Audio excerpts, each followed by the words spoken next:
जब आप यूएस जैसे डेवलप्ड कंट्री में जॉब करते हैं तो सबसे बड़ी उम्मीद यही होती है कि वर्क प्लेस एक सपोर्टिव और ग्रोथ ओरिएंटेड जगह होगी।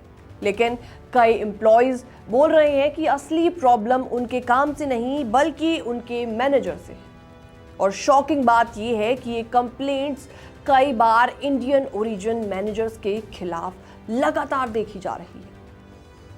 पूरा मामला आपको डिटेल में बताते हैं। नमस्कार, मैं हूं आपके साथ प्रेरणा कौशिक और आप देख रहे हैं एनबीटी इंटरनेशनल। अब इसी बीच सवाल ये उठता है कि आखिर एम्प्लॉयज का कहना क्या है।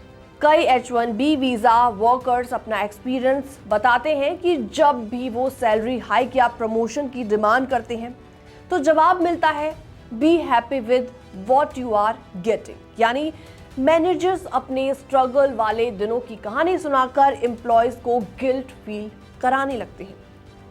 अब जरा इमेजिन कीजिए, जब मेहनत के बाद अप्रिसिएशन या ग्रोथ की जगह आपको सिर्फ कंपैरिजन ही देखने को मिले तो कैसा लगेगा। और यही कंडीशन फॉरेन में देखी जा रही है क्योंकि बहुत सारे एक्सपीरियंसेस सोशल मीडिया पर शेयर किए जा रहे हैं। और इसके बाद आती है फेवरेटिज्म की बात। रिपोर्ट्स कहती हैं कि कुछ एनआरआई मैनेजर्स ओपनली अपने पुराने फ्रेंड्स या कलीग्स को हायर करते हैं। बाकी एम्प्लॉयज को साफ साफ बता दिया जाता है कि you were not my first choice.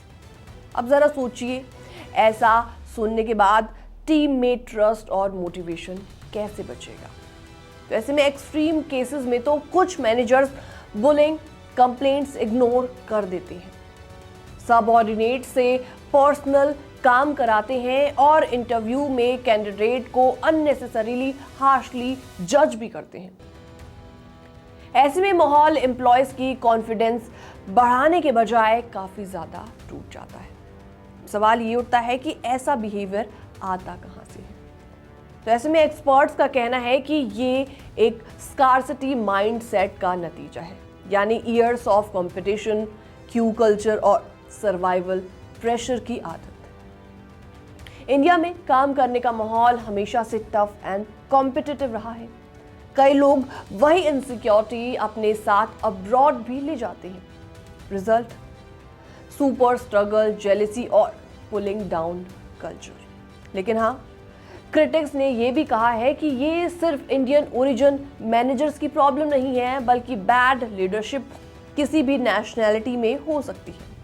फर्क बस इतना सा है कि insecurity driven management cases NRI managers के बीच ज्यादा रिपोर्ट हो रही हैं। असली इशू नेशनैलिटी नहीं बल्कि लीडरशिप स्टाइल है। गुड मैनेजर्स गाइड, मेंटोर और इंस्पायर करते हैं। वो अपनी अथॉरिटी को कंट्रोल के रूप में नहीं देखते बल्कि रिस्पॉन्सिबिलिटी की तरह देखते हैं। वहीं इनसिक्योर मैनेजर्स टीम को एम्पावर करने की बजाय सप्रेस करने लगते हैं और यही वर्कप्लेस को टॉक्सिक बना देता है। तो ऐसे में काफी सारे केसेस रिपोर्ट किए गए हैं जो कि एनआरआई बॉसेस के बताए जा रहे हैं। तो चलिए बात करते हैं सॉल्यूशन की। इसका सॉल्यूशन क्या होगा। एक्सपर्ट्स का कहना है कि अगर आप लीडरशिप रोल में हैं तो आपको स्कैर्सिटी माइंडसेट छोड़कर अबंडेंस माइंडसेट अडॉप्ट करना होगा, यानी कंपटीशन की बजाय कोलैबोरेशन, कंट्रोल की बजाय मेंटरशिप। कुल मिलाकर ये कई सारे मामले सामने आए हैं जिसमें एनआरआई बॉसेस के खिलाफ कंप्लेंट भी दर्ज कराई गई है। अगर आपके साथ भी कोई मिला जुला एक्सपीरियंस हुआ है तो कमेंट सेक्शन में आप भी अपनी राय रख सकते हैं। बाकी तमाम अपडेट्स के लिए बनी रहिए एनबीटी इंटरनेशनल के साथ।